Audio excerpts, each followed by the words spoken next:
she makes. But let's get back to the Trumps, plural, because this week we got fresh evidence that never mind the working stiffs in the rest of America.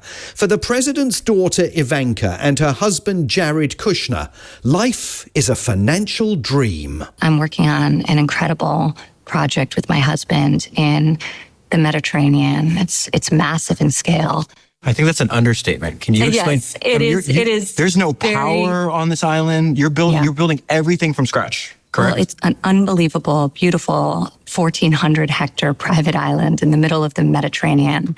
We went on a hike, barefoot all the way up to the top, and we were just captivated. Now, let me just emphasize here that this weekend, millions of Americans will be struggling to pay for their groceries, their airfares, or a tank full of unleaded. Credit card delinquencies are soaring to their highest rates in a decade. The numbers of people taking loans from their retirement accounts has reached levels where even the IRS, America's equivalent of HMRC, is warning people not to do it.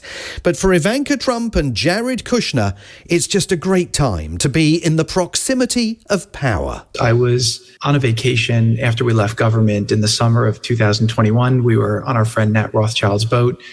We got picked up in Montenegro, and then we started sailing over to Corfu, and we spent a couple days in Albania. One of the nights there, Prime Minister Rama came to the boat. I had not met him when I was in government.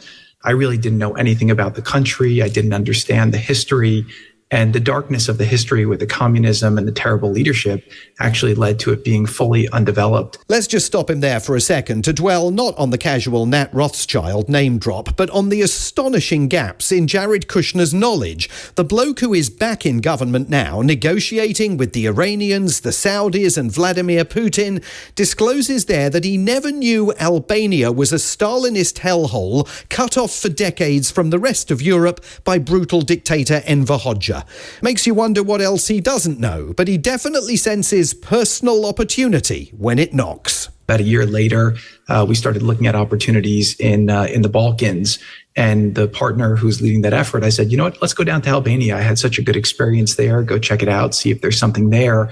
And we were immediately drawn to where they were building an airport in Vlore. So we went there, we looked for opportunities, and we were able to find some incredible opportunities. Don't you just love it when life works out and you can build a $1.6 billion off-grid resort, marina and residential complex on your own private island? Well, it turns out the Albanians don't love it.